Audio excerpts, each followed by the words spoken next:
where it all started. By my roots, I mean the long, long way from a very small town to setting some crazy lap records.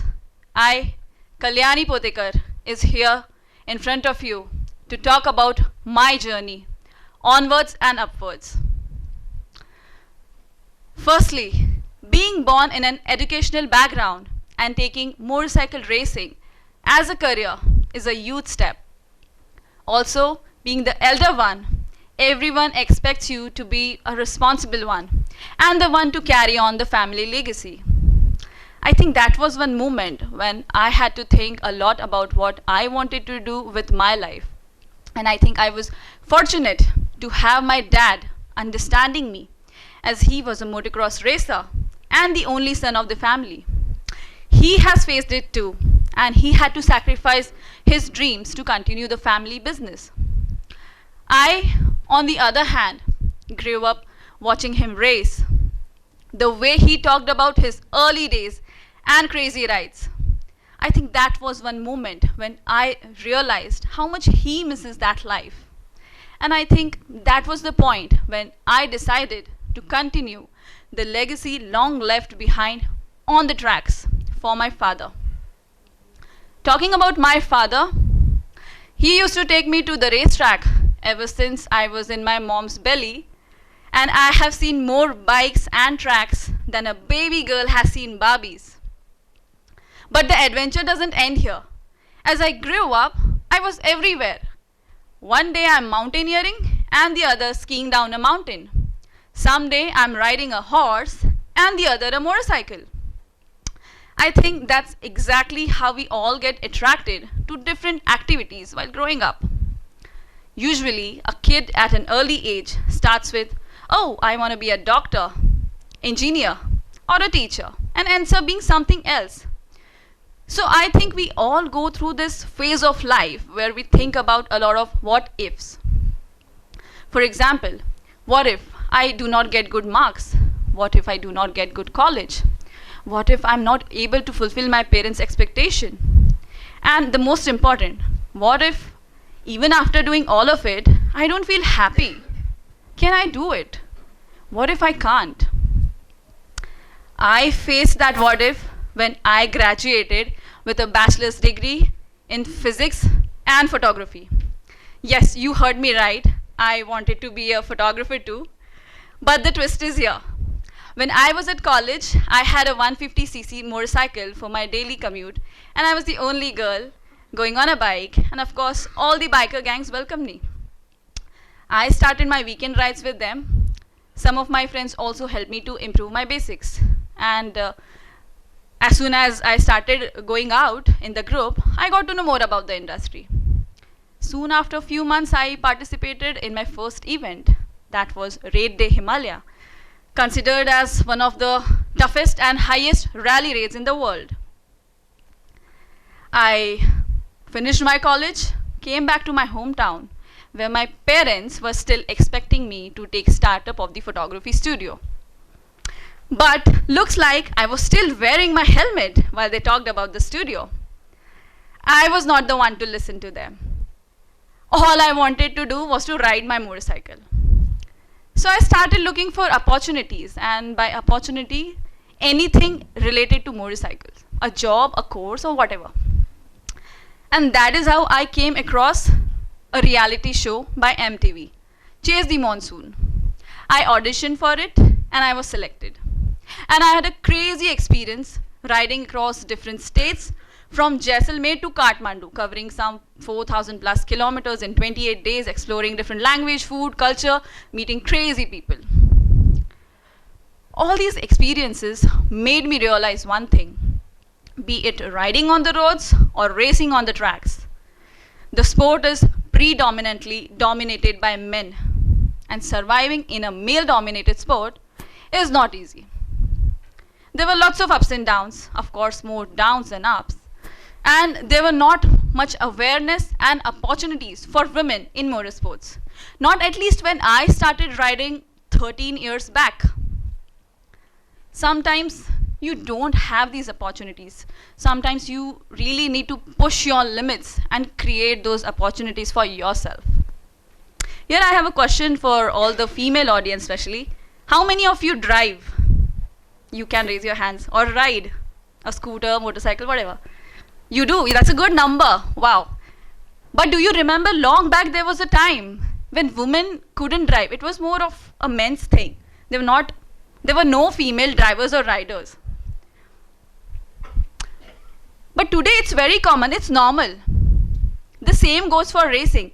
When I started, I had no idea that this mere hobby of riding a motorcycle would turn into my profession someday.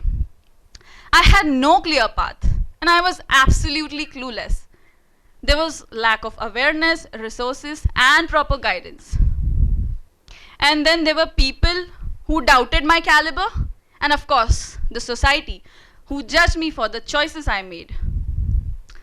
I kept ignoring them because I realized that this is what makes me happy and this is what I want to do.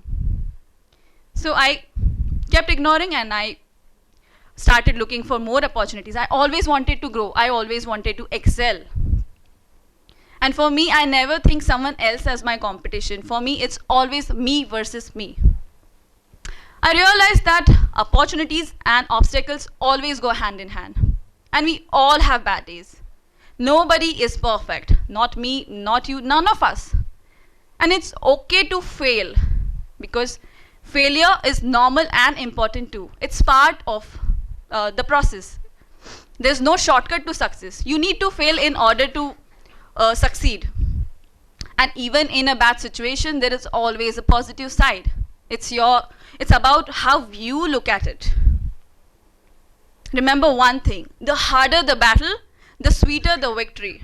And in order to taste that victory, you need to go through the process and you need to trust the process. So fail and make mistakes. It's okay to make mistakes. Everyone makes mistakes. I have made mistakes. And I am so proud about it. And this reminds me of a very beautiful quote I read on internet. It says, bad decisions make good stories, but good decisions make good results. This reminds me of one of my recent experiences. Last year, I had an opportunity to be part of the most glorious, the most decorated, and the oldest paramilitary forces in India. Yes, as a kid, as a teenager, I was also fascinated by wearing the army uniform. And back in my college days, I also happened to be part of NCC. So I thought of giving it a shot. I went through the whole selection process and I was shortlisted. I also went through the training program. But somewhere I felt stuck. I felt that it's not making me happy. It's not what I want in life. I felt that I'm doing it only for the sake of fulfilling my parents' expectations or to fulfill that childhood dream. So there will be times when you will be having plethora of opportunities in front of you, but you decide what's best for you and what aligns to your goals. And people might be having different opinions about your choices in life, and it's okay. Only thing matters is your own happiness and what makes you happy. And it's very important to love what you do and do what you love. Because if you don't love what you do, you will give up easily. People say that you need to have a lot of passion for what you do. I believe that only having passion is not enough. You need to really invest in that passion. You need to learn from the best teacher, best coach, and be incredible if you really love something. You need to throw yourself into it. And you need to find that one thing that brings smile on your face when you talk about it. That one thing that makes you jump out of your bed every single day, that yes, I want to do this. You know, a lot of people are going nowhere in life. They are just going with the flow. They are not living the life. They are just existing. Ask this question to yourself. Are you living the life or you are just existing? Don't be a lot of people. Don't go with the flow. Don't be part of the crowd. Be the reason for the crowd. Stand out. Find that one thing. It's not very difficult to find that one thing. Is it? Just go back home, write down 5 things that you really enjoy doing. Just go for it. And there will be people to tell you that you are not capable of this, but trust me, don't listen to them, because people are only going to pull you down and take opportunities away from you. And nobody is going to come one day and tell you, here is the opportunity, go make something out of it. It's you who decides to create your own path. And it all starts with you. It's your life. You define your own purpose. You define your path, what you want. Don't let someone write the script of your life, and don't let someone else play with your potential, and stop doubting yourself. So nobody is going to come. It's you who decides to get out of the bed or press the snooze button. You need to really identify your own powers. You need to find that confidence within yourself that I'm going to thrive whatever I chose to be. You really need to be consistent, be focused, and chase your dreams every single day.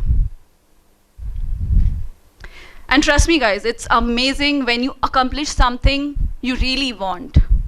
And it's even better when people around you question your abilities and you prove them wrong, which happens to me most of the times. So remember this, the biggest adventure you can ever take is to live life of your dreams. And life is short and the world is wide. I live my life full throttle. Do you? Thank you.